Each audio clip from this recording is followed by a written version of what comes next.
Hi hello welcome back to our channel royal twins. అందరూ ఎలా ఉన్నారని బాగున్నారా? మేము బాగున్నాం, మీరు బాగున్నారని కోరుకుంటున్నాను. ముందుగా వీడియో చూసేటైతే సబ్స్క్రైబ్ చేసుకోండి.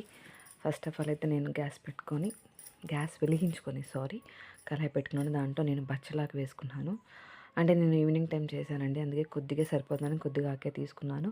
మీరు మార్నింగ్ టైం అయితే కొంచెం 2 టైమ్స్ వచ్చేలాగా చూసుకొని దాన్ని బట్టి తీసుకొని చూసారా నేను అంత ఆకు వేస్తే ఎంత అయిందో.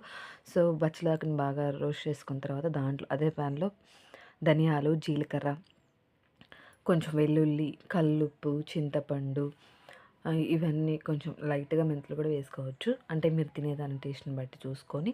కొంతమంది చేతి తినగలరు, కొంతమంది తినలేరు. బట్ మెంతులు వేసుకుంటే మటుకు చాలా మంచిదండి. మన ఫుడ్లో అలా దాన్ని అలవాటు చేసుకుంటే.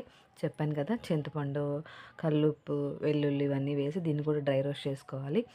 రోస్ట్ చేసుకున్న తర్వాత ఏంటంటే ఇది నేను చేసేది బచ్చలాకు పచ్చడి. బచ్చలాకు నిజం చెప్పండి, దాంట్లో జిగురు పదార్థం ఉంటుందంటండి. అది మోకాళ్ళ నొప్పులకి, మోకాళ్ళలో ఉన్న గుజ్జు పట్టడానికి దీనికి హెల్ప్ చేస్తుందంట.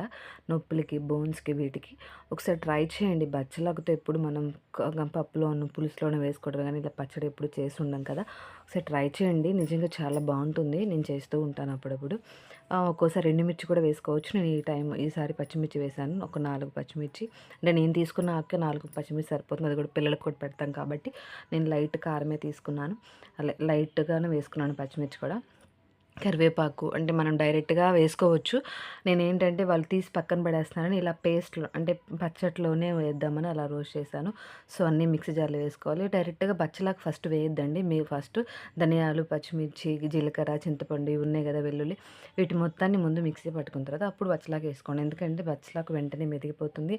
అదీ కాక మనం 1 నీడ్‌తో వేస్తే ఇది వెంటనే మెదిగిపోతుంది, అదేమో స్లో అవుతుందనమాట. అలాగే చిన్న బౌల్ పెట్టుకొని దాంట్లో ఆయిల్ వేసుకొని ఎండుమిర్చి వేసుకున్నాను, తాలింపు గింజలు వేసుకున్నాను. కుదిరితే కొంచెం ఇంగువ ఉంటే ఇంగువ తినే వాళ్ళకి ఇంగువ. సో తాలింపులో ఇంగువ వేసి కరివేపాకు వేసుకున్నాక పచ్చడి తాలింపు వేసుకోవడం నిజంగా చాలా బాగుంటుందండి. ఒకసారి ట్రై చేయండి. ఓకేనా ఫ్రెండ్స్? వీడియో నచ్చితే లైక్ చేయండి, షేర్ చేయండి, సబ్స్క్రైబ్ చేసుకోండి. Thank you friends.